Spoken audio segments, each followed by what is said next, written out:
স্বাগতম ক্রিকফ্রেন্ডের নিয়মিত আয়োজন টোটাল ইম্প্যাক্ট। আমি সৈয়দ সামি আছি আপনাদের সঙ্গে। বাংলাদেশ প্রিমিয়ার লিগের এবার আসরটা শুরু হবে 26 ডিসেম্বর থেকে। এরই মধ্যে নিলাম কিন্তু শেষ হয়েছে, দলগুলো নিজেদের প্রায় গুছিয়ে নিয়েছে। এখন কিন্তু বিদেশি ক্রিকেটারকে কোন দলে খেলবেন এটা নিয়ে আসলে একটা জল্পনা কল্পনা চলছে। সিলেট টাইটান্সও কিন্তু খুব একটা পিছিয়ে নেই, তারাও বেশ কিছু চমক কিন্তু দিয়েছে, আরও চমক অপেক্ষা করছে। এই চমকগুলো নিয়ে কথা বলার জন্য হাজির হয়েছে আমার সঙ্গে আছেন মোহাম্মদ সাদমান। সাদমান, স্বাগতম। Thank you. নিলামের আগেই কিন্তু দুইজন বিদেশি তারকাকে আমাদের সিলেটের টিমটা কিন্তু নিয়েছে, সাইম আইয়ুব এবং মোহাম্মদ আমির। তাছাড়া তারা আরও দুইজন বিদেশির সঙ্গে কথা বলছিল, একজনের সঙ্গে প্রায় চুক্তি চূড়ান্ত। তবে সব মিলিয়ে এখন পর্যন্ত দলটা আসলে কীরকম মনে হচ্ছে আপনার কাছে? ড্রাফটের দিন অকশনের দিন কিন্তু ভালোই মোটামুটি তারা ভালোই গুছিয়ে নিয়েছিল এবং দুজন বড় প্লেয়ারকে তারা সাইন করেছে, বিদেশি প্লেয়ার অ্যাঞ্জেলো ম্যাথিউস, যিনি কিন্তু মানে টি-টোয়েন্টি ফরম্যাটের একজন পরীক্ষিত অলরাউন্ডার, এবং তাছাড়া কিন্তু অ্যারন জোন্স, যিনি ইউএসের হয়ে খেলে থাকেন এবং তিনি কিন্তু আসলে বিধ্বংসী একজন ব্যাটার। সো এই দুজন কিন্তু সাইনিং ছিল। এবারের অকশনটায় কিন্তু আমরা আসলে বিদেশি প্লেয়ারদের ওইভাবে দেখিনি যে বড় প্লেয়াররা অকশন থেকে আসলে দল পাচ্ছে বা দলরা কিন্তু নিচ্ছে, এমন কিন্তু আমরা তেমন একটা দেখিনি। কিন্তু সেটা একটা বড় কারণ হচ্ছে বিপিএলে কিন্তু আসলে আপনি যত পারেন অকশনের বাইরেও বিদেশি প্লেয়ারকে আনতে পারবেন, সেটা আসলে আনলিমিটেড। নিলামে আমরা দেখছিলাম যে মানে দুইজন ক্রিকেটার, বিদেশি ক্রিকেটার নিতেই হবে এরকম একটা, এবং সেটাই করেছে, বাধ্যবাধকতা ছিল। প্রত্যেকটা দল দুজনের বেশি কিন্তু প্লেয়ার নেয়নি। হ্যাঁ, মানে তারা আসলে পরের জন্য আসলে রেখে দিয়েছিল। এবং সেইখানে সিলেট টাইটান্সের নিয়েও কিন্তু আসলে কথা হচ্ছিল, এবার নতুন মালিকানায় তারা এসেছে এবং তারা কিন্তু অলরেডি যে হাতের কথা বলছেন যে তাদের মধ্যে একজন হচ্ছে English batter allrounder Moeen Ali এবং আরেকজন ওয়েস্ট ইন্ডিজের হার্ডিডার ব্যাটার হেটমায়ার। সো এই দুইজন কিন্তু মোটামুটি মানে তাদের সাথে কথাবার্তা চলছে এবং মঈন আলীর সাথে মোটামুটি কন্ট্রাক্টে চলে গিয়েছে তারা। আর সব মিলিয়ে আসলে আমরা দেখতে পাচ্ছি মঈন আলী বিপিএলে কিন্তু প্রায়ই খেলে থাকেন, আমরা কিন্তু কুমিল্লার হয়ে কিন্তু তাকে খেলতে দেখেছি। তাছাড়া বাংলাদেশ প্রিমিয়ার লিগের, বাংলাদেশের ঢাকা যে প্রিমিয়ার লিগ হয় সেখানেও কিন্তু অনেক সময় কিন্তু খেলেছেন মঈন আলী।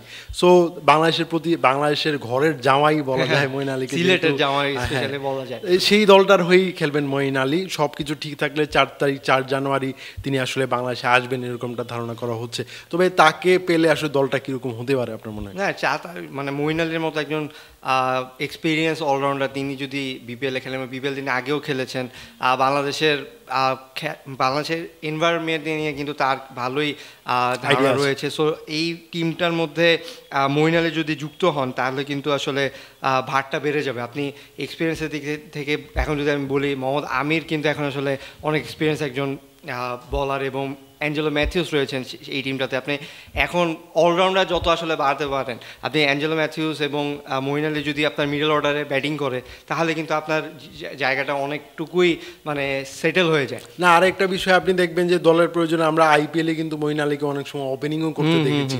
দলটার যদি এরকম হয়, দলটাতে যদিও ওপেনার হিসেবে আসলে পারভেজ হোসেন ইমন আছেন, তাছাড়া মেহেদী হাসান মিরাজকে আমরা বিভিন্ন সময় বিভিন্ন পর্যায়ে ন্যাশনাল টিমে আমরা ম্যাকশিফট ওপেনার হিসেবে দেখেছি। দল যদি মনে করে সেটাও আসলে হতে পারে। আমার মনে হয় যে এই ভালো অপশনগুলো থাকার কারণে দলটা আসলে খুব একটা মানে দারুণ একটা ভারসাম্যপূর্ণ দল হয়ে গেছে। হ্যাঁ, মানে নতুন টিম হিসেবে তারা কিন্তু মোটামুটি চেষ্টা করছে যে ভালো ভালো প্লেয়ারদের আসলে নিয়ে আসে। সাইম আইয়ুবের কথা যদি বলতে পারি, আপনি ইমনের সাথে সাইম আইয়ুব যদি ওপেনিং করে সেখানে কিন্তু আসলে বিধ্বংসী একটা যদি তারা, আমরা বাংলাদেশে যখন তারা খেলে পারভেজ হোসেন ইমন এবং তাদের সাথে তামিম যখন খেলেন, প্রত্যেকবার দেখি যে একজন ক্লিক করছে একজন ক্লিক করছে না। কিন্তু আপনি যদি এইখানে পারভেজ হোসেন ইমন যদি ক্লিক করে, সাথে যদি সাইম আইয়ুবও খেলতে পারে, তাহলে কিন্তু আসলে ওপেনিং স্ট্যান্ডটাতেই তারা বড় একটা পেয়ে যেতে পারে। সো সেই ক্ষেত্রে ওপেনিং পেয়ারটাও কিন্তু তাদের মোটামুটি স্ট্রং, এবং আমরা আসলে আলটিমেটলি যদি হেটমায়ারকে তারা প্লে অফে সেমিফাইনাল বা ফাইনালের জন্য পায় তাহলে কিন্তু সেটা তাদের জন্য আরও বড় হবে। আমরা যেটুকু শুনতে পাচ্ছি যে তার সাথে ওইভাবেই কথা হচ্ছে যে তারা যদি সেমিফাইনালে বা ফাইনাল যেতে পারে তখনই হয়তো হেটম্যান আসবে। এর আগে কিন্তু আমরা অনেক সময় দেখেছি রংপুর রাইডার্স, ফরচুন, বরিশাল, তারা এই ট্রিকটা কিন্তু খুবই ভালোভাবে কাজে লাগিয়েছে বিপিএলের আগের আসরগুলোতে। তারা কিছু প্লেয়ারকে আসলে বরাদ্দই করে রাখতো যে আমরা প্লে অফে এবং সেমিফাইনাল বা প্লে অফ আর বা ফাইনালে যদি আমরা উঠি তাহলে খেলাবো। এর আগে ফাইনালেও একটা বাজি রেখেছিল ফরচুন বরিশাল, সেগুলো আসলে তাকেও সে খেলা খেলায়নি, তো প্রতিপক্ষ এটা চাপে রাখা আর কি একজন বিদেশিকে সাইন করি। আমার মনে হয় যে এটা আসলে বাড়তি একটা তাদেরকে একটা প্রেরণাও দিবে। প্রতিপক্ষ আসলে একটা চাপে থাকবে, যদি প্লে অফে যায় সিলেট তাহলে ভাববে যে শিমরন হেডমায়ার এসে আসলে একটা পার্থক্য গড়ে দিতে পারে না। বিষয়টা আসলে আমরা তো চাই না এরকম দুই একটা ম্যাচের জন্য আসলে আসুক, আমরা আইপিএল দেখে অভ্যস্ত, আইপিএল তবে এখন যে সিচুয়েশন মানে একই টাইমে আপনার বিগ বেশ চলছে, তার আইএল টি20 বিপিএল এর আগে শুরু হবে কিন্তু শেষ হতে হতে আচ্ছা শেষ হয়ে যাবে। সো সব মিলে আসলে মানে এসি20 চলবে, এইসব টুর্নামেন্টের কারণে প্লেয়ার পাওয়া খুব টাফ হয়ে যায়। মানে যারা আবার অনেক প্লেয়ার দেখবেন যে একটা টুর্নামেন্টে লম্বা সময় খেলার পর একটা ব্রেক নিতে চাইবেন, সেই ব্রেকের পরে ওই সময় ইন্টারন্যাশনাল ক্রিকেটে ফিরবেন বা অন্য একটা টুর্নামেন্টে খেলবেন, এরকম লাগাতার টুর্নামেন্ট আসলে কোনো প্লেয়ারই খেলতে চাইবে না। এটা আসলে তাদের এই ধরেন ফিটনেসেও একটা বড় একটা প্রভাব। এখানে আরেকটা বড় বিষয় হচ্ছে কি, আপনি আইপিএল এ যে ফ্র্যাঞ্চাইজিগুলো রয়েছে তাদের ওনার বা তারাই কিন্তু অন্যান্য ফ্র্যাঞ্চাইজিতে আসলে ওন করে থাকে টিমগুলো। সো সেই ক্ষেত্রে আপনার ওই টিমের যে প্লেয়ারটা আছে সে কিন্তু বিপিএল বাদ দিয়ে আসলে আইপিএল এর দলগুলো বাদ দিয়ে আসলে বিপিএল খেলতে চাবে না, এটাই স্বাভাবিক। কিন্তু বিপিএল এর আসলে মানটা ওরকম যায়নি যে আপনি সেটা স্কিপ করে বিপিএল খেলতে আসবেন। সো আমরা যদি মানে যা হয়ে আসছে, যেটা বলছিলেন যে বড় টিমগুলা যখন সেমিফাইনাল ফাইনালে যায় তখন হয়তো বড় বড় প্লেয়ারকে আনার চেষ্টা করে, এবং এবারও কিন্তু আমরা হয়তো সেটাই দেখতে পারবো। অলরেডি তারা সেভাবেই আসলে ডিল করছে যে যদি তারা সেমিফাইনাল ফাইনাল যেতে পারে তখন বড় নাম হয়তো সাইন করাবে বা চেষ্টা করবে যে বড় নামগুলো যাতে আসে, যেহেতু তারা পুরো টুর্নামেন্ট পাচ্ছে না। এখন এইটাই যেই টিমগুলা এই কাজগুলো করতে পারবে তারাই হয়তো সেমিফাইনাল ফাইনালে একটা ভালো এজ পাবে। এবং তবে সিলেট আমার মনে হয় যে অন্য যেই দলগুলো, আপনি ঢাকা ক্যাপিটালসের কথা বলতে পারেন, রংপুর রাইডার্সের কথা বলতে পারেন, তারা কিন্তু বিদেশি সাইনিংয়ের দিকে অনেক এগিয়ে গেছে।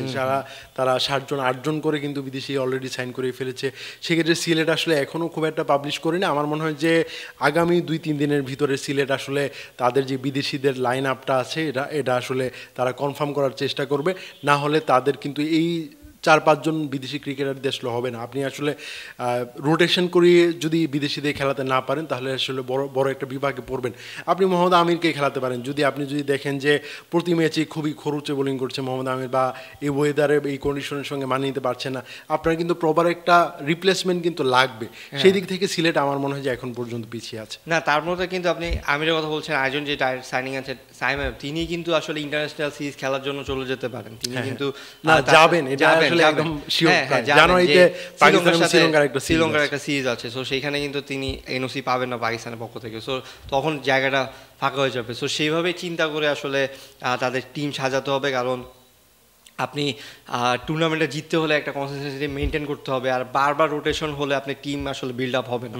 যদিও এবারের বিপিএলটা আসলে ছোটই হচ্ছে, তেমন একটা যে অনেক দিন ধরে হবে বা অনেকগুলো ম্যাচ সেই রকম হচ্ছে না, কিন্তু আপনার এই মানে সেট আপ একটা তৈরি করার জন্য আপনার কিন্তু নিয়মিত প্লেয়ার দরকার। কিন্তু আপনার মাঝখানে যখন রোটেশন হয় তখন কিন্তু আসলে এখন যেই প্লেয়াররা খাপ খাইয়ে নিতে পারবে তাদেরকে আসলে নিয়ে, যেমন আপনি এক্সপিরিয়েন্স প্লেয়ার মঈন আলী বা অ্যাঞ্জেলো ম্যাথিউস, এরা যখন খেলবে তারা আসলে এইগুলোতে অভ্যস্ত, তারা কিন্তু প্রেশার ম্যাচ খেলা নিয়ে অভ্যস্ত। তারা যদি তখন ওই সময় আসে তারা করতে পারবেন মোটামুটি, এটা আশা করা যায়, এবং সেইভাবেই কিন্তু আসলে ফ্র্যাঞ্চাইজিগুলো আগাচ্ছে। ধন্যবাদ সাদমান, আমাকে সময় দেওয়ার জন্য। দর্শক, ক্রিকফ্রেন্ডের নিয়মিত আয়োজনে আমাদের সঙ্গে থাকার জন্য ধন্যবাদ। পরবর্তী কোনো পর্বে অন্য কোনো বিষয় নিয়ে আবার কথা বলবো, সেই পর্যন্ত আমাদের সঙ্গে থাকুন।